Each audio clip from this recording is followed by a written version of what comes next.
Khaparkheda police स्टेशनच्या हद्दीमध्ये 24 November रोजी एक खुनाचा गुन्हा दाखल करण्यात आला होता।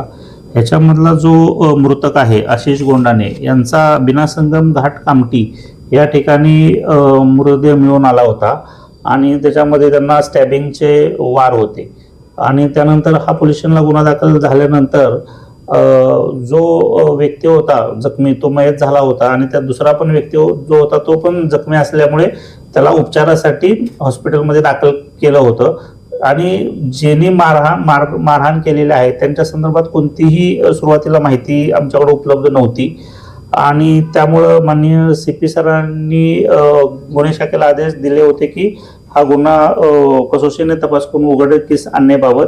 त्यानुसार गुन्हे शाखा युनिट 4 पोलीस निरीक्षक गड्डिमे आणि त्यांची टीमने हा गुन्हा उघडकीस आणलेला आहे।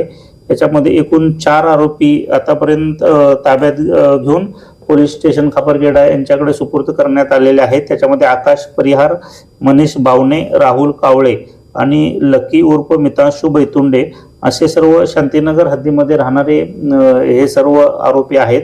त्या ठिकाणी ते स्विमिंगला गेले होते आणि तत्कालीन त्या ठिकाणी अचानक त्यांच्यामध्ये वाद झाला आणि त्याच्यामधून त्यांनी स्टॅब इंजुरी करून त्याचा खून केला होता। हे निष्पन्न झालेलं आहे। पुढील तपास खापरखेडा पोलीस स्टेशन करत आहे।